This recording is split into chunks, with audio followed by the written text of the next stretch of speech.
Soviet airspace. 20 minutes to drop off. Commencing internal depressurization. Equipment check. Arm main parachute. All right. You ready to go? Drop zone still showing a high pressure mass. Cav okay. Good. We've got high visibility.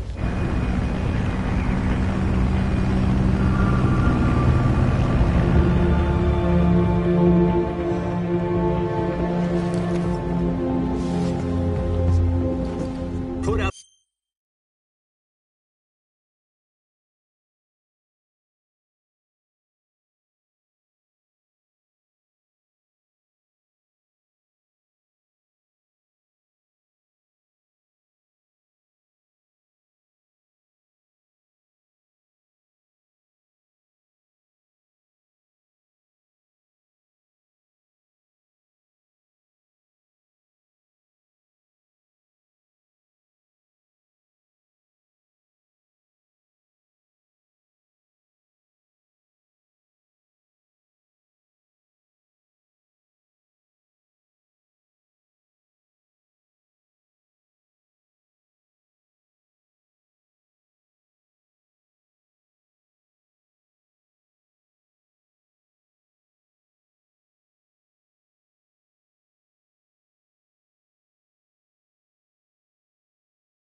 Cigar. Connecting oxygen hose to interior connector. Put on your mask.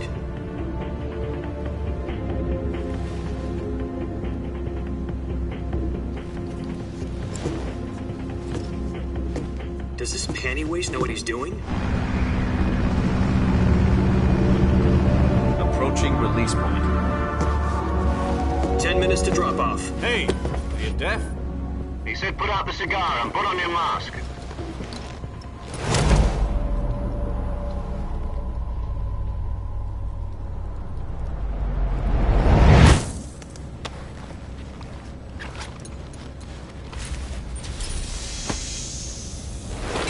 Depressurization complete. Checking oxygen supply. 6 minutes to drop off. Opening rear hatch.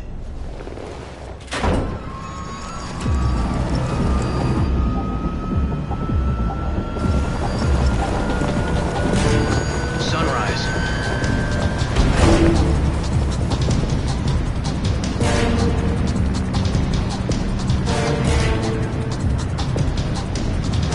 External temperature minus 46 degrees Celsius. 2 minutes to drop off. Stand up. You'll be falling at 130 miles per hour. Try not to get frostbite from the wind chill. 1 minute to drop off. Move to the rear. Activate bailout bottle. This is one for the history books. The world's first halo jump. 10 seconds to drop off. Stand by. Status okay. All green. Prepare for drop-off. Countdown. 5, 4, 3, 2, 1. Spread your wings And fly. God be with you.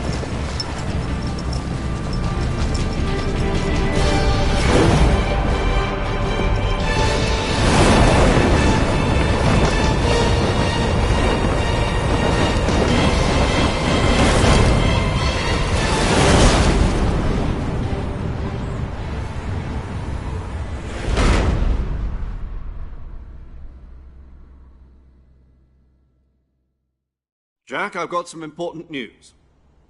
The head of the CIA has finally given us the green light for the virtuous mission. Virtual mission? No, the virtuous mission. The future of our Fox unit depends on it. If it succeeds, we'll be officially organized into a unit. Virtuous mission. Sounds like some kind of initiation ritual. You know, don't get cocky. This isn't a training op. Right. So what exactly is this wonderful mission?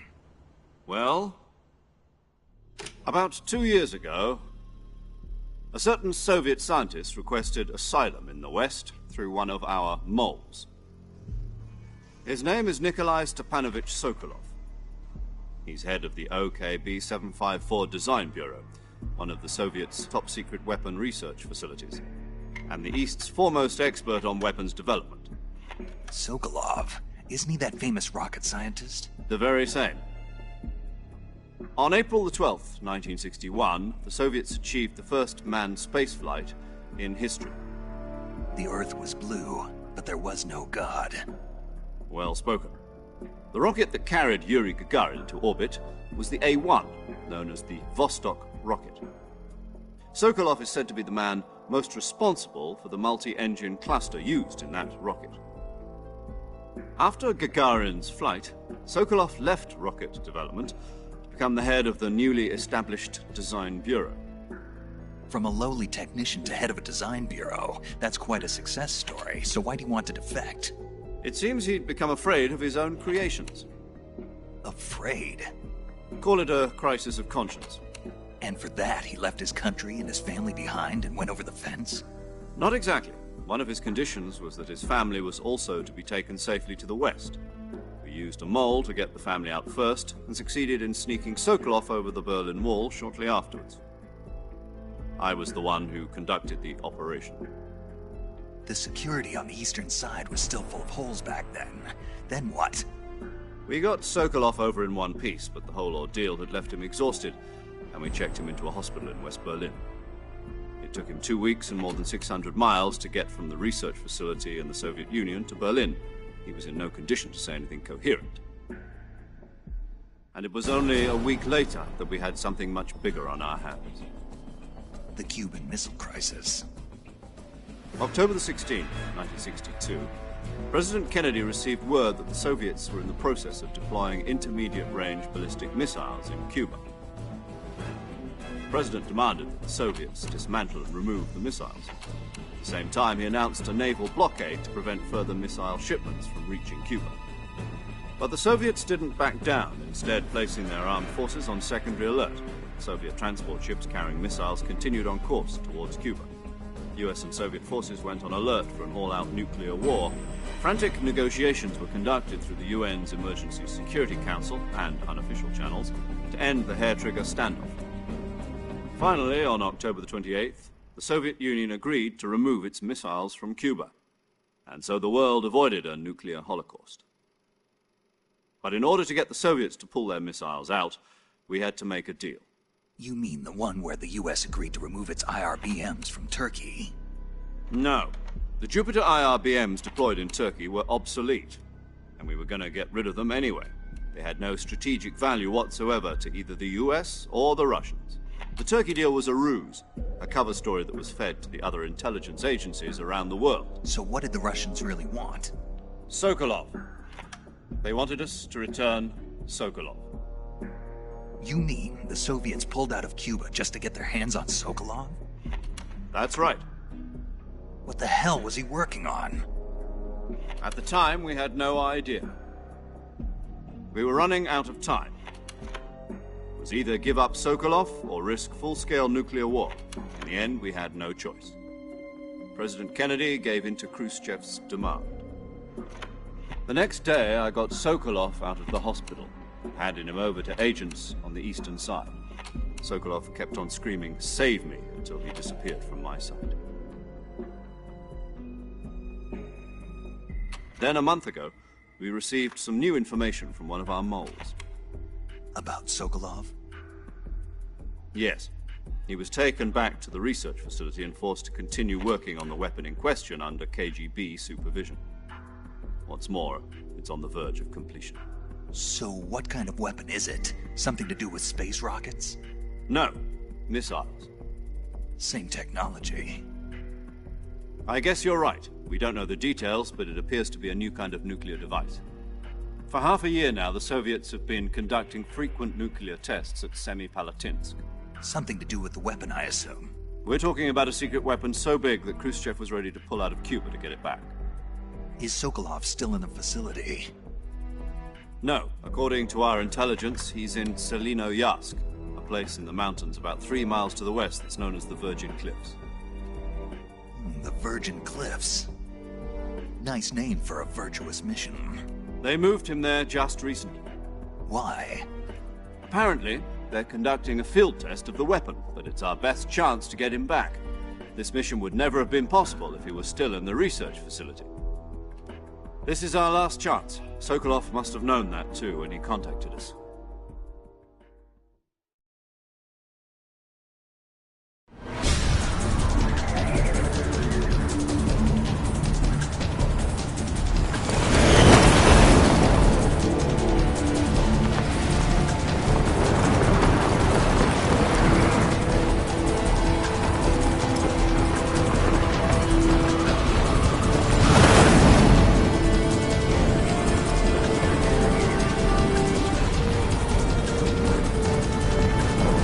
Listen up, Jack. Your mission is to infiltrate Selino-Yarsk in the Soviet mountains, ensure the safety of Sokolov, and bring him back to the west.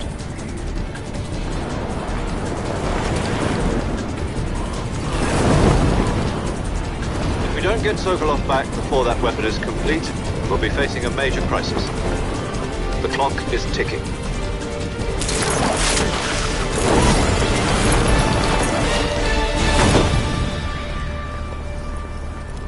Once we've confirmed the rescue of Sokolov, stand by at the recovery point. A recovery balloon will be dropped at that point. Helium will be pumped into the balloon to inflate it. The process takes about 20 minutes. Once it's complete, a gunship's arm will latch onto the balloon and pull it up. The Fulton surface-to-air recovery system. I'm familiar with the theory. Take it easy. It's been combat proven.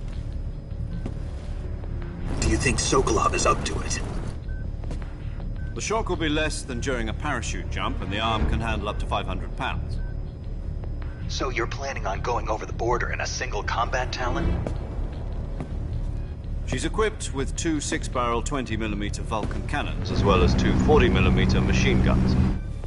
Sounds like she could hold her own against a battalion of tanks. Even with the fuel in the reserve tank, we're facing a 4-hour time limit. If all goes well, it shouldn't take more than a few hours. Home in time for dinner. But if anything goes wrong, you'll be eating dinner, breakfast, and all the rest of your meals in the jungle.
Do you copy? You're already in enemy territory, and somebody might be listening in.